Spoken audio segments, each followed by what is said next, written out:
next, even though we haven't seen it for a bit. Red-white aggro. Yeah, surprising amount of red-white aggro here. Not sure what the top tables exactly look like, if we're even going to see any in the top 8, but the most represented deck on day 2 of competition.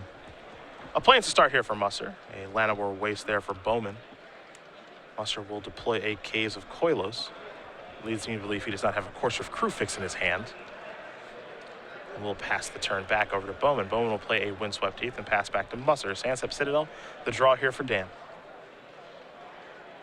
Forest will come down, and now it's time to read some bones. So Dan will scry 2, lose 2, and eventually draw 2 cards before passing his turn back over to Jeremy. And you can see Dan, definitely shaping up to be the control deck in this matchup. More card drawing, more removal. Jeremy the aggressor, even though he has a lot of the same elements.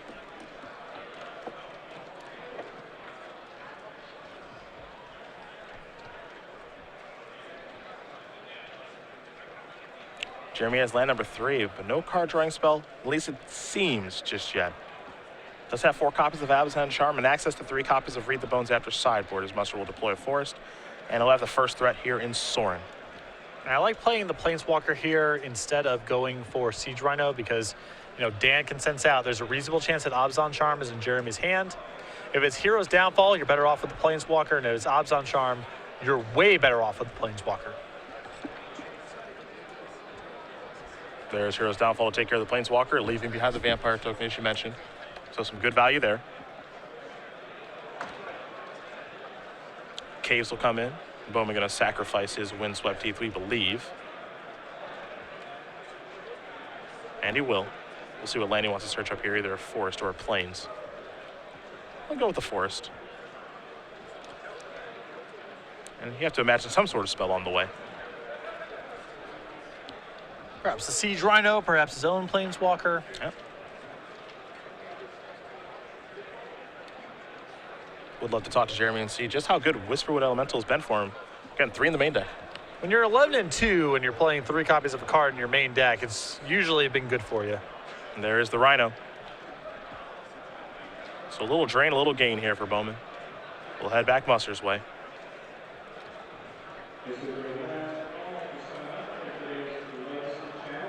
Dan will pick up a card here. Looks like a Temple of Malady. This is an Abzan Charm. Perhaps, and it is. Clear that Rhino out of the way. He wants that dead right away.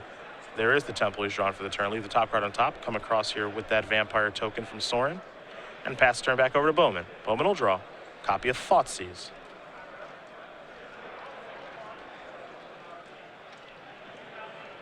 And looks like he will cast the powerful discard spell. You'll see a hand here of Hero's Downfall. Tasker, the Golden Fang, Siege Rhino, along with Sandsep Citadel and a Caves of Koilos. Can't forget that Musser did leave the top card on top of his deck from that Temple very quickly. Because Dan is getting to the point now where he can play Tasker and activate in the same turn, I almost feel like that forces Jeremy's hand to remove it here. The game is setting up to be this long attrition battle, and I just don't think he can really digest another 2-for-1 here. He's already down due to Dan's Read the Bones, the fact that there's still a Vampire token in play, which is not quite worth a full card, but still something. And I think a Tasker activation is something he should avoid here. He's going to think it through. He's going to take care of Siege Rhino. Not a bad choice either, as now he's going to Read the Bones, which will make him lose 2, but it'll get to scry 2 and then draw 2. Nissa Worldwaker among the cards he's looking at right now.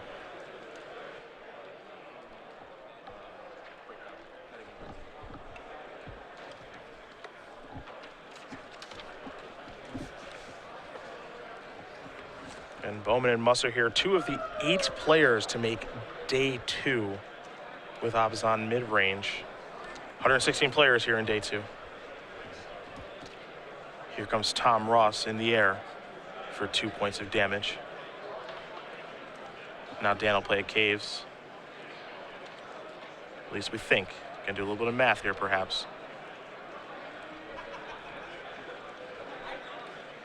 And now he's able to delve the graveyard away, play Tasker, and pass the turn back. And this is an enviable position for Dan to be in, where he's ahead on the board and ahead in the attrition battle. So Jeremy's got to either keep up with the card advantage fight and fall further behind on the board, or try to keep up on the board and fall behind in the card advantage battle. We haven't seen really Tasker run away with the game yet. and really flex its muscles, but it's always been a situation where, well, you better answer this. Exactly. And it's probably Jeremy's whole turn to answer it, or very close to it. And Dan still gets his activation, still gets to keep trucking along with the Vampire. And in the Abzan mid-range matchup, it's not often about life total in the sense that it's, this really beat down heavy, you get burned out all the time thing, but there's these big swings, Siege Rhinos in both decks. It does add up. Your life total is not the resources it is in a mono red mirror match, but you also can't ignore it like you can in, say, a blue-black control mirror match. The Plains will be searched up via Windswept Heath. Here's 6 mana. So it's Elspeth to try to take over now. And we'll see if the elevator goes up or down here. And it's going up, so 3 soldier tokens will come in. Tasker activation, 2 cards, Thoughtseize and Windswept Heath. So Thoughtseize is the only option there for Bowman to select, so that's what Musser will get from Tasker.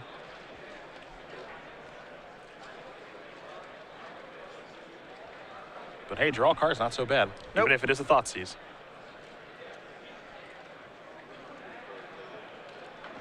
Musser going to cast that Thoughtseize now. See what Bowman's working with a Nissa and a Johnny, a Wishwood Elemental, and an Utterin. Expensive cards, but good ones. Yeah, I mean, he's 1 spell per turn territory here, so that's the downside, but he's got a lot of power in his hand. I'm curious to see if Dan thinks he can just win by being a little bit faster and a little bit smoother here. He can take the Utter End and say, these plays in your hand, they take your whole turn, and I think that I can keep up with them.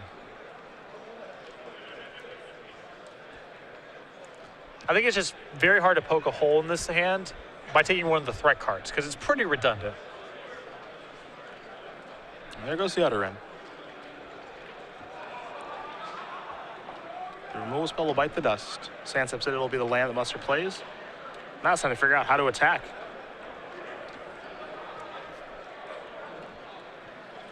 He's going to use Hero's Downfall to get that Elspeth off the table. And at least in the air with the Vampire token.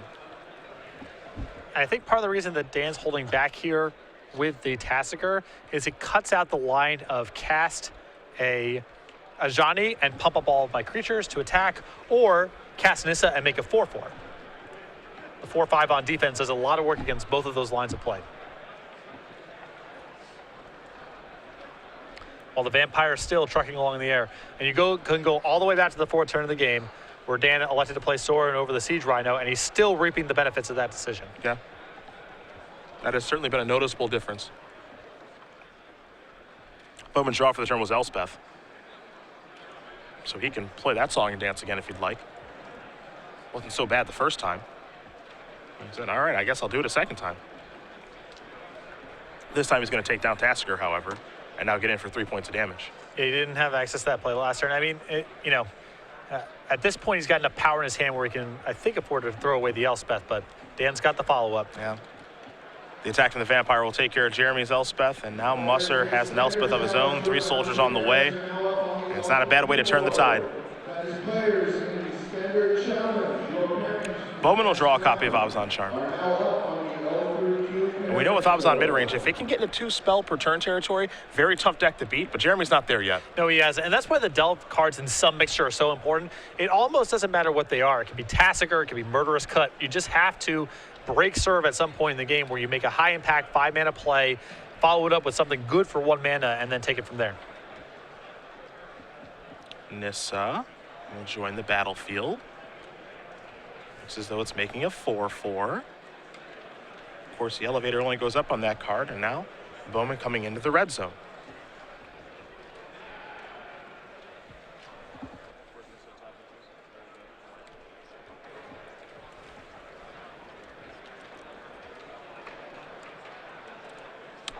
All these creatures going towards Elspeth. Jeremy feeling as though he needs to get that thing off of the table. And Dan willing to trade soldiers with soldiers. And Elspeth will go down to 1. Very good turn there for Dan. I mean, it was Jeremy's entire turn, and Elspeth is still in play. Elspeth, an easy place to start. 3 more soldier tokens going to come in as it can't take down. Unless we're looking at a copy of Read the Bones among other cards in his hand. Life totals are tight right now, though. Both players at 9. And remember that land tramples, and there's an Ajani in hand to pump, so Dan can't be too liberal with how he attacks here and how he leaves back blockers. He's at 9.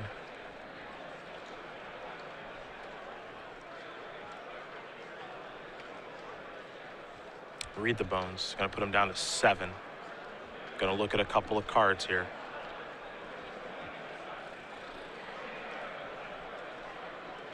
Being able to use Caves of Koilos there, of course, because there's an Urborg in play.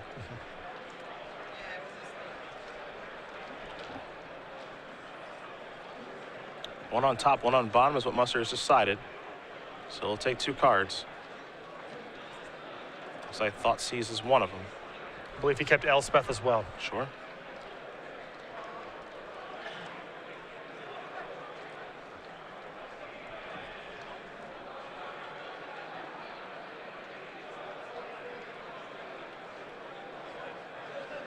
In so many lines of play here. He can go after Nissa, he can try to avoid it.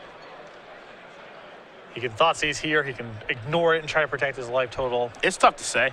He's got this Abzan Charm, which can be defense against a land or card drawing or an ability to pump his vampire. There's a lot of options here for Dan. Does he even cast the Thought Seize? Is it 7? Could go down to 5 to cast it.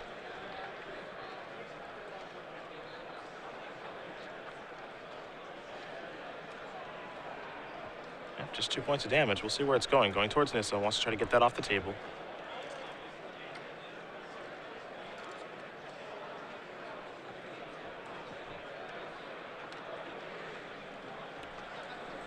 Just pass the turn back, not comfortable casting Thoughtseize. Has an idea what's in Jeremy's hand from prior Thoughtseize, but certainly not comfortable casting one just yet as Bowman draws a forest for the turn. Yep.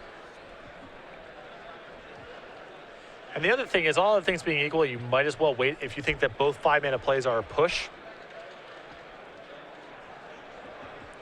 Because you can Thoughtseize whatever Jeremy drew this turn, which might be better than taking the other 5-drop.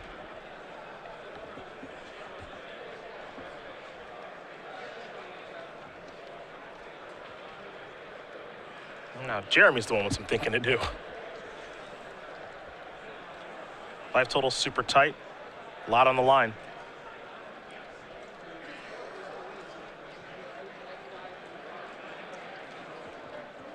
And there's also just, on top of the complexity of Jeremy's hand, there's also the, what is going on with Dan's hand, and why would he attack my Nissa down to 2?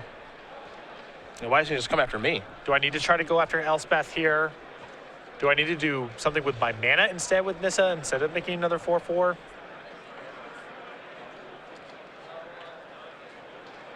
It's interesting because we talked about how Jeremy isn't exactly in 2-spell per turn territory, but oddly enough, in a way he kind of is if he wants to go untapping with Nissa.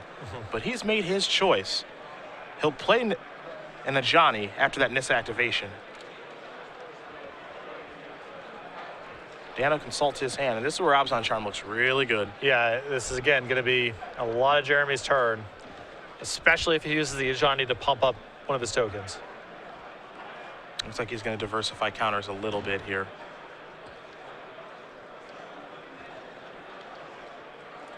The red zone is where he's headed. We'll see where these creatures are going.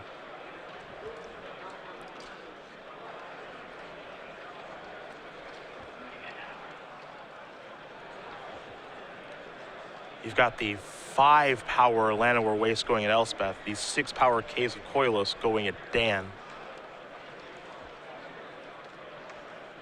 Can't forget that these lands do trample.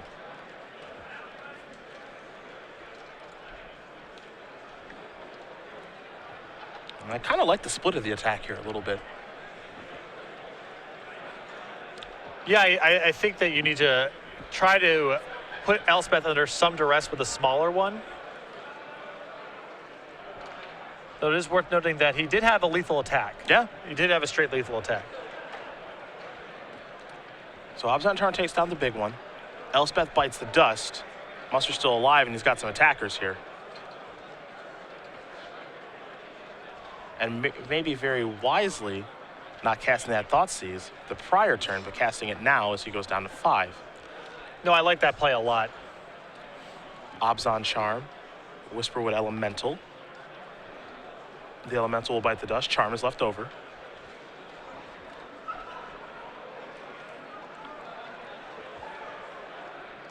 Musser with the option to take out a Planeswalker here in some fashion. Yeah, with the Elspeth left over, the line of play I think that I like is use 3 power to take out Nissa, send 2 points to Jeremy, play the Elspeth and minus it. You leave him with an empty board, no Nissa, so your Planeswalker's under no threat next turn. And it puts a lot of pressure on that Ajani of Jeremy's to find something really substantial. Looks like Dan is going to agree with your line of play. You saw Elspeth come down in minus. That'll take care of the land. Nissa will bite the dust. Bowman goes down to 7. Ajani's going to have to do something really impressive now. Bowman draw Courser of Crufix. So he'll take Ajani up. Take a look. A Forest, the Liliana Vest, a Whisperwood Elemental. Among the cards he's looking at right now. Attention, modern Premier Team competitors. That is time around. Again, modern players, that is time around. Active players, please finish your turn. You'll receive 5 additional turns. What will Bowman select? There is no judge. Please call the line.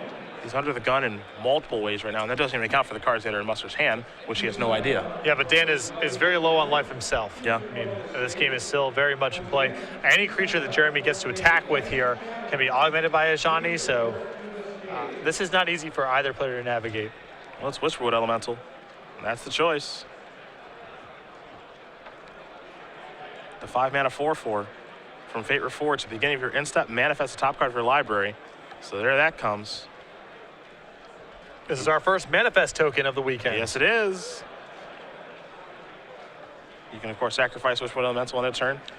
Face up non-token creatures you control. Gain when this creature dies. Manifest the top card of your library. Right now, it's a 5-mana 4/4. They brought a 2/2 along with it.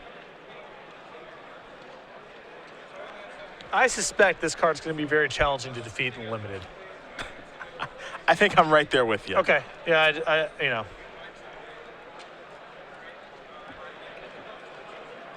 Elspeth going up. 3 more soldiers.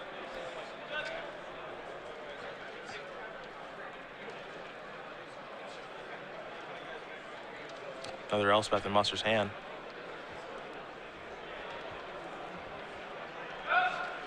Gonna do some math, trying to figure out is there any way he can get the game over with right now.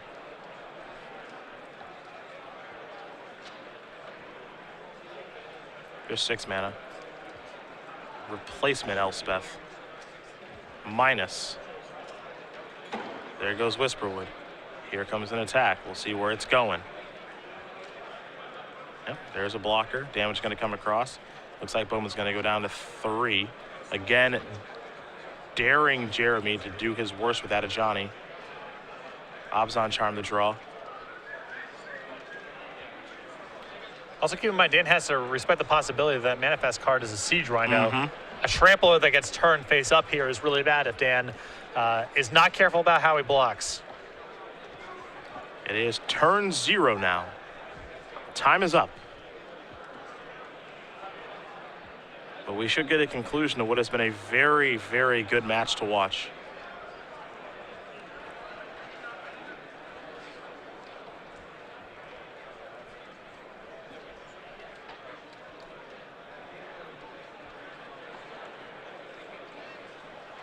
See Bowman's hand, 2 copies of Abzan Charm along with the Courser of Crufix. Very powerful cards, to be sure.